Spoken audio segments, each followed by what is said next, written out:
Anies selama ini benar-benar kenyang oleh serangan survei. Dan makin ke depan, makin mendekati tahun 2024, tampaknya bukan berkurang, tetapi makin gencar serangan itu. Nyaris sama gencarnya dengan serangan rudal-rudal Israel kepada Palestina.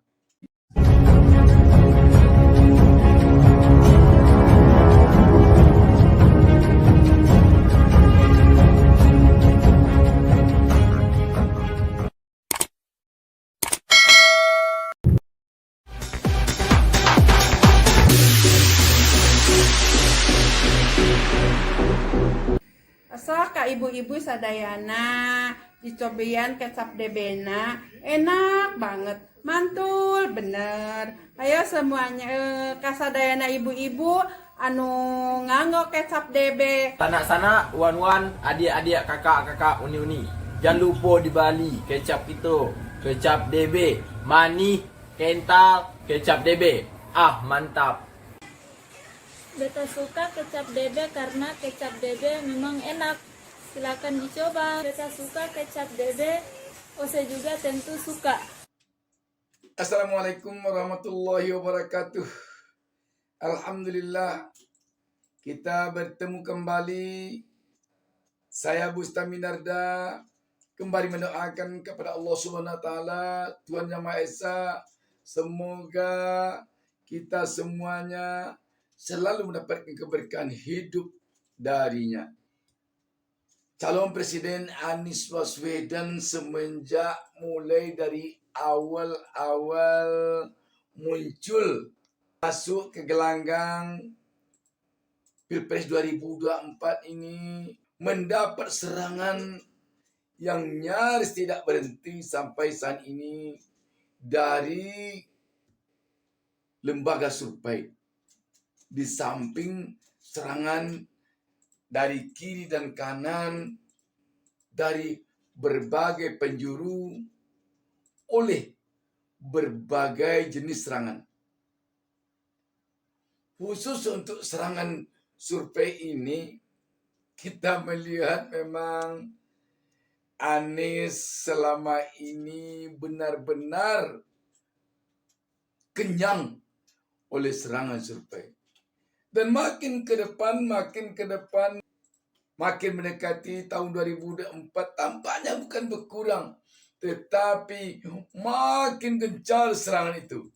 Sekarang malah kalau kita lihat serangan lembaga survei, tentu tidak semuanya, kepada Anies Baswedan nyaris sama gencarnya dengan serangan rudal-rudal Israel kepada Palestina. Tampak semakin gencar.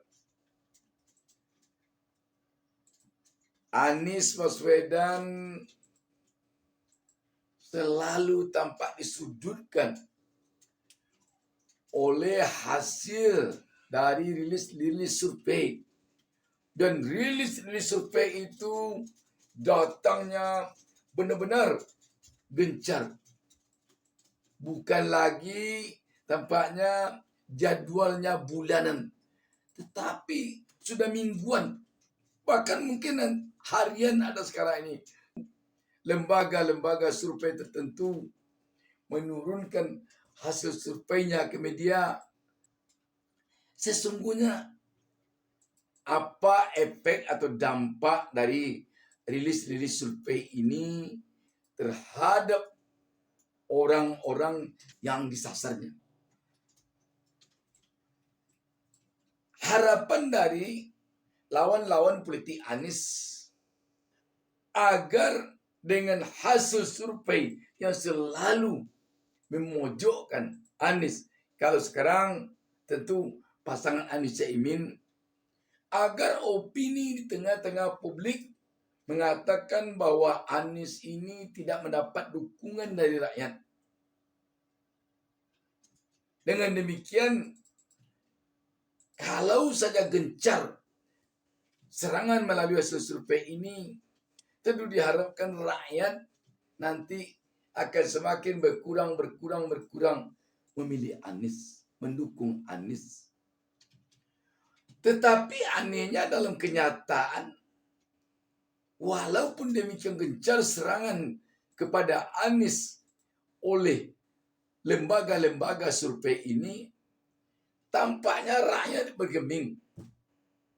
Rakyat tidak mempedulikan itu.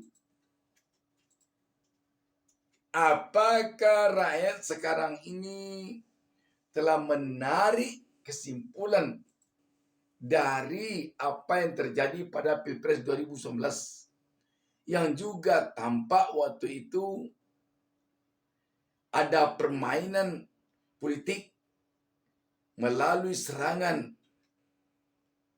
lembaga-lembaga survei ini kepada lawan politik tertentu dari capres tertentu. Kita melihat sekarang ini rakyat tidak mempedulikan itu. Buktinya apa? Kemana-mana Anies Baswedan selalu mendapat sambutan yang demikian besar dari rakyat. Di Makassar tak kurang dari 1 juta rakyat tumpah ruah menyambut Anies Baswedan. Di Depok diperkirakan tidak kurang dari 1,2 juta rakyat di sana menyambut Anies Baswedan. Di Purworejo juga tidak kurang dari 1,5 juta rakyat menyambut Anies Baswedan. Di Sumatera, mulai dari Aceh, Sumatera Utara, Sumatera Barat, Lampung, Palembang, Riau, Kepri, rakyat menyambut Anies benar-benar dengan sangat antusias. Kalau kita melihat Anies pergi ke Kalimantan, pada pokoknya kemana-mana Anies Baswedan pergi, sambutan rakyat bukan main.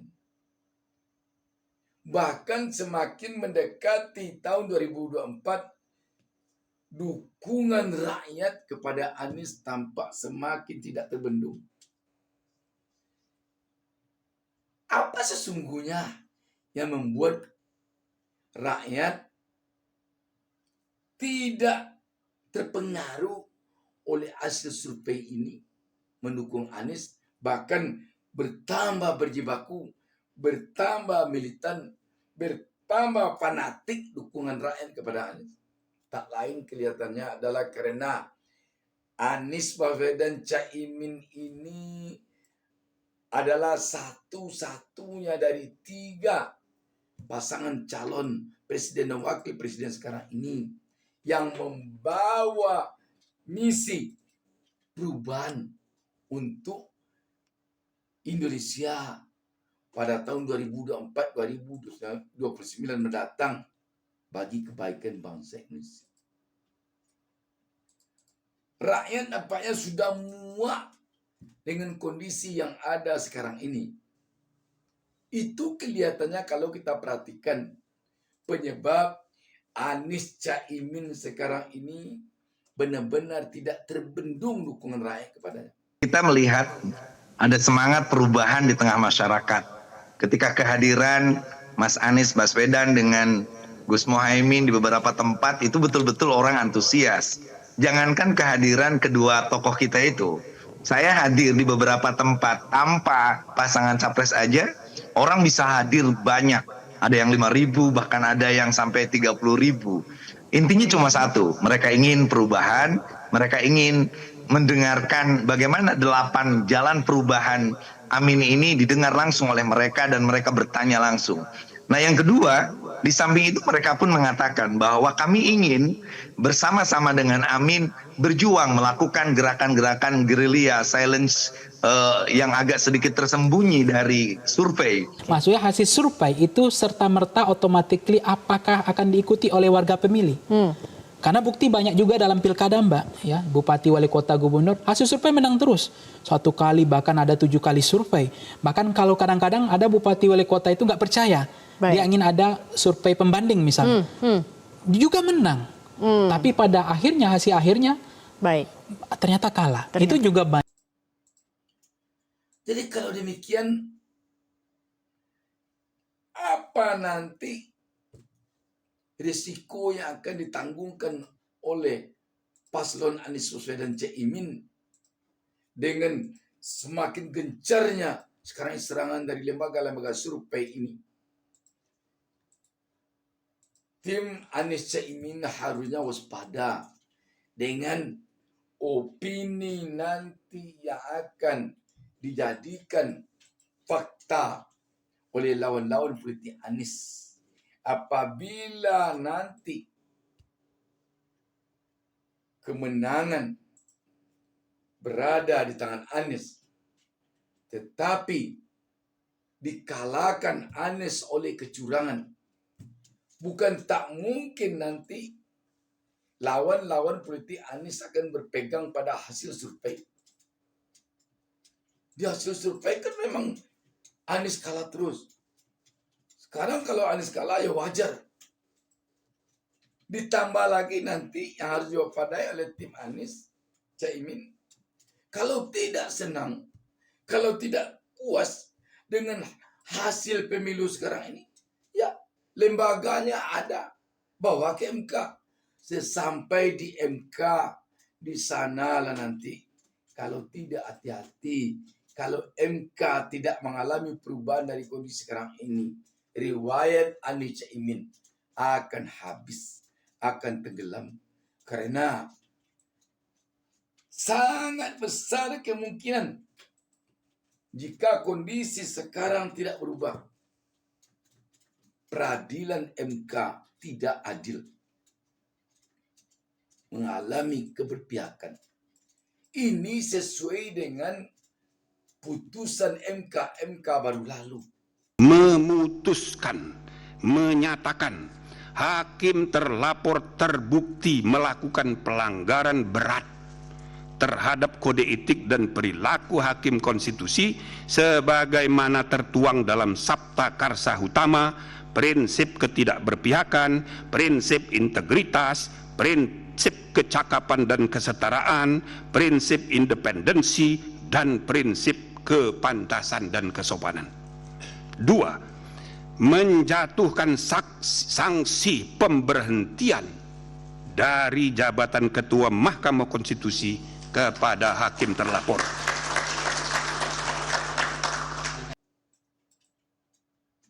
Sahabat BN, karena itu tim dari Anies Caimin dari sekarang harus telah mewaspadai kemungkinan buruk yang akan terjadi dari serangan gencar yang dilakukan lembaga-lembaga survei ini. Perlu ini. Sebab nanti akan berdampak kepada hasil pemilu. Dan hasil pemilu nanti akan bermuara kepada Mahkamah Konstitusi. Dan jika tim Anies Caimin tidak hati-hati, di Mahkamah Konstitusi nanti Anies Caimin tamat. Sahabat BN, perlu ini diwaspadai. Kita bercermin atau belajar dari Pilpres Turki. Pilpres Turki selalu mengalahkan Erdogan. Lembaga-lembaga survei yang ada di sana selalu menyudutkan Erdogan. Tetapi karena tim yang ada di kubu Erdogan sangat solid, sangat rapi, dan sangat hati-hati, akhirnya tidak bisa lembaga survei merubah suara rakyat. Tidak bisa kemenangan dari hasil survei menjadi kemenangan otomatis bagi hasil pemilu, hasil pilpres. Akhirnya Erdogan memenangkan pilpres di Turki. Dan Erdogan meluluh lantakkan hasil survei yang tidak benar itu, yang berpihak itu. Demikian sahabat, wassalamualaikum warahmatullahi wabarakatuh. Jangan lupa subscribe. Jangan lupa subscribe.